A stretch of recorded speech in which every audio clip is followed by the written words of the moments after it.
TV Central N. Em todas as telas, um jornalismo de qualidade feito para você. Olá, uma boa noite para você. O presidente Bolsonaro sancionou uma lei que abre espaço no orçamento para gastos no combate à pandemia da Covid-19. E você vai ver também, Supremo Tribunal Federal decide mandar os processos que envolvem o ex-presidente Lula para a Justiça Federal do Distrito Federal. E ainda o primeiro dia da Cúpula do Clima. Essas e outras notícias você confere aqui e agora no Edição Brasil desta quinta-feira, 22 de abril de 2021. O presidente Bolsonaro sancionou com vetos uma nova lei que permite a abertura no orçamento de novos créditos extraordinários contra a pandemia da Covid-19. Essa nova lei é resultado de um projeto aprovado no início dessa semana pelo Congresso Nacional. O texto muda a Lei de Diretrizes Orçamentárias e dispensa o Poder Executivo de indicar de onde vai tirar o dinheiro para cobrir algumas despesas não obrigatórias. A expectativa é que essa lei possa injetar recursos no PRONAMP e também no Benefício Emergencial de Manutenção do Emprego e da Renda, programas criados no ano passado, numa tentativa de minimizar os efeitos da Covid-19. Foi vetado pelo Palácio do Planalto um dispositivo que permite a transferência de recursos a municípios com até 50 mil habitantes, mesmo que estejam inadimplentes com a União. E agora você confere outras notícias da política nacional no Giro Política em 1 minuto com Valentim Bezerra.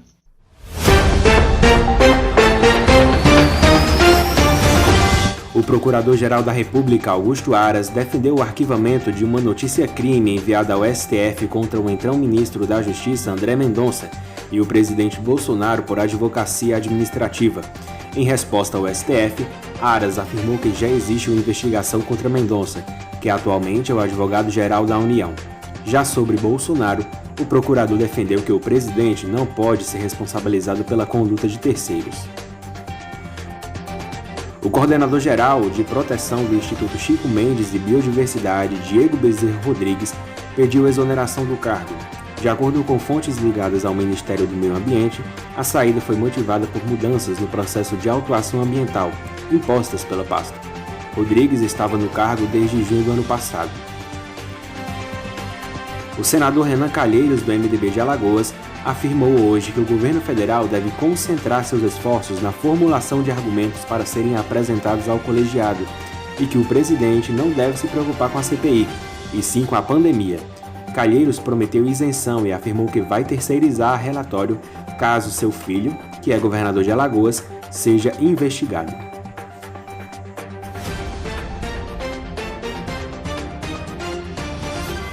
Começou nesta quinta-feira a Cúpula do Clima, uma reunião entre líderes mundiais para debater questões ambientais e climáticas. Você confere agora na reportagem um resumo dos discursos desse primeiro dia de evento. Os chefes de 40 países do mundo estabeleceram metas e políticas ambientais de redução da poluição.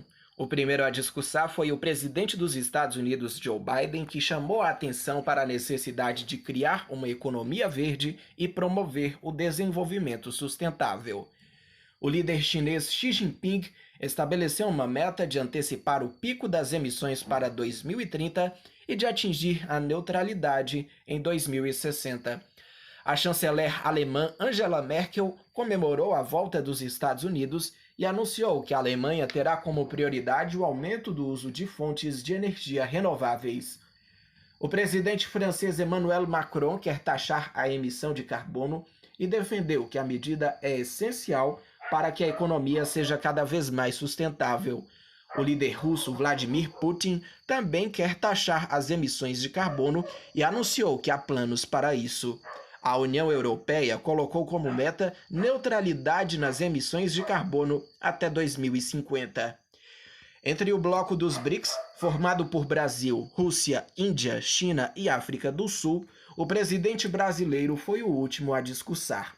Jair Bolsonaro se comprometeu a reduzir o desmatamento e a buscar a neutralidade climática até 2050. O presidente também pediu ajuda financeira de outros países para financiar as políticas ambientais. E em uma mensagem para a cúpula, o Papa Francisco afirmou que o evento encoraja as nações a cuidarem do meio ambiente. O pontífice afirmou que todos devem cuidar da natureza para que ela também cuide de todos. O Instituto Butantan começou a produzir mais 5 milhões de doses de vacinas contra a Covid-19. Nessa semana, a instituição recebeu mais de 3 mil litros do IFA, o insumo farmacêutico ativo vindo da China, que é o principal componente do imunizante. O Butantan também informou que espera receber nas próximas semanas mais um carregamento com 3 mil litros do IFA, o que deve permitir a produção de mais de 5 milhões de doses. O material ainda aguarda autorização para poder embarcar para o Brasil. De acordo com o Butantan, a produção das vacinas está acontecendo de forma ininterrupta, 24 horas por dia, 7 dias por semana. Desde janeiro, o Instituto já forneceu 41 milhões e 400 mil doses da Coronavac em todo o território nacional. Uma empresa que tentou aplicar golpes oferecendo vacinas contra a Covid da AstraZeneca a pelo menos 20 prefeituras brasileiras foi alvo de uma força-tarefa que realizou buscas e apreensões nesta quinta-feira. Os detalhes na reportagem. A operação foi batizada com o nome de Sine Die, em latim, sem data, e é uma parceria entre a Polícia Rodoviária Federal e a Polícia Civil do Rio de Janeiro.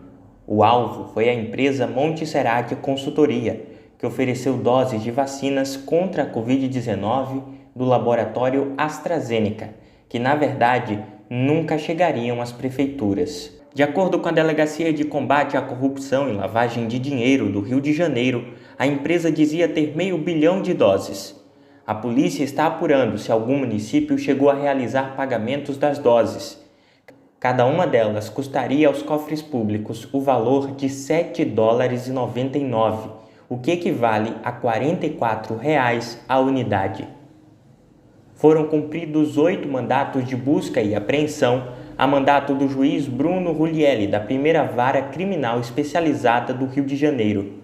A operação policial precisou ser antecipada para evitar que algumas negociações fossem concluídas e que provas fossem destruídas. O juiz Bruno Rulielli declarou que a negociação de doses da AstraZeneca acontece apenas com o governo federal dos países e consórcios internacionais, como a COVAX Facility. Em nota, o laboratório AstraZeneca reforçou que não há doses remanescentes a serem negociadas com empresas privadas, estados e municípios. Vamos aos dados da pandemia. O total de recuperados chegou a 12.673.785. Os casos em acompanhamento somam-se 1.110.686. Nas últimas 24 horas foram confirmadas 45.178 novas notificações da Covid-19 e o acumulado de casos chegou a 14.167.973. Também nas últimas 24 horas, 2.027 cidadãos brasileiros morreram por conta do novo coronavírus e o total de vidas perdidas chegou à marca de 383.502. 383.502 vidas perdidas. Vidas, não números. O plenário do Supremo Tribunal Federal decidiu enviar as ações envolvendo o ex-presidente Lula para a Justiça Federal do Distrito Federal. Com 6 votos favoráveis, o plenário do STF decidiu que o destino das condenações de Lula na Lava Jato deve ser a Justiça Federal do DF. Essa decisão ocorre após o ministro Edson Fachin considerar que a 13ª Vara Federal de Curitiba não tem competência para julgar os casos. Na semana passada, o plenário da Corte rejeitou o recurso da PGR que buscava reverter a anulação das condenações do ex-presidente. Como o recurso foi rejeitado, as anulações das condenações estão mantidas e Lula permanecerá elegível. STF formou maioria e manteve a decisão que declarou Moro parcial no caso do triplex do Guarujá. Com isso, as investigações voltam a estaca zero e as provas que já existiam não podem ser usadas na nova investigação. O julgamento ainda não terminou porque o ministro Marco Aurélio Mello pediu vista. E nós ficamos por aqui. Muito obrigado pela sua companhia. Uma ótima noite para você.